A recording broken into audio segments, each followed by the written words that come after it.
there, this is Saba with the Ohlone News Network. And I'm Nate with a retrospective report about the Fundao Dam incident. On November 5th, 2015, a tailings dam in Brazil failed, causing a massive mudslide that killed 19 people, injuring dozens more, destroying over 200 homes and causing massive damage and contamination to local wildlife. This tragedy could have been avoided if warnings about the dam's structural integrity failing had been heeded. Before we get into what could have prevented this, let's go to Ahmed for a quick rundown of what a tailing dam is and what caused this failure. Thanks, Saba. Hey, it's Ahmed here. Well, in short, a tailings dam is specifically made to deal with waste that can't be moved or disposed of. These dams are made to permanently keep the waste in a specified location and are constantly being built up in order to house more waste. In this instance, the Fundao Dam held the runoff from the Samarco Mining Corporation was separated into two areas: sands, being any material with a fine consistency and could allow water to pass through it, and slimes, which are more clay-like in their texture. Now, the reason for this dam's failure is quite simple: poor planning and poor construction. In 2009, it was found that water had been seeping at the base drain, causing massive erosion of the wall. Right there, we have indication of either a flaw in the initial design or poor construction quality. Due to the dam size at the time, the decision was made to permanently block the base drain and install a drainage blanket on top of the dam. This consists of a layer of permeable material in conjunction with additional piping that would therefore facilitate the flow of water from all layers above it. This did not help in drainage of any of the tailings below. In 2010, further repairs had to be made to the tailings. During these repairs, runoff from the slime dike was allowed to enter the sands, which counteracted the direct purpose of the dam to keep slime separated by 200 meters at all times from the berms, which is the edge of the dam. All of these factors lead up to the liquefaction, where a substance behaves like a liquid, of the sands, which caused the dam to ultimately fail.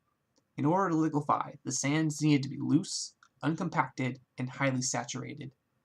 Due to the drainage blanket installed, any sands below that level were not being properly drained. Also, the drainage blanket was not designed with the ever-expanding design of the dam.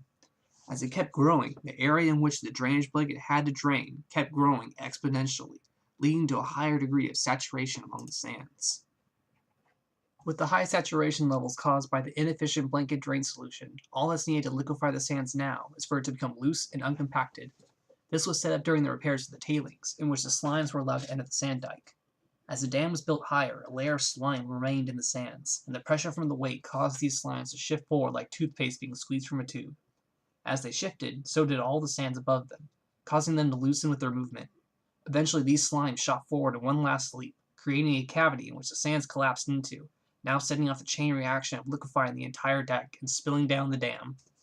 This dam suffered poor engineering at every turn, from its initial design that started to decay after a year of running, right down to the engineers who failed to implement permanent solutions to the saturation problem, and who also failed to separate the slimes and sands during repairs. While it may have cost more time or money to implement these solutions, it seems it would have been the better route to take for all parties that were involved. Back to you, Saba and Nate.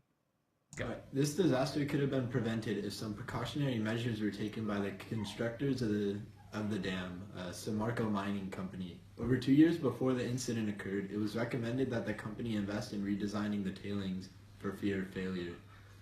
The country of Brazil has declared this an ecological disaster and has fined BHP and the Samarco Mining Company over $2.2 billion.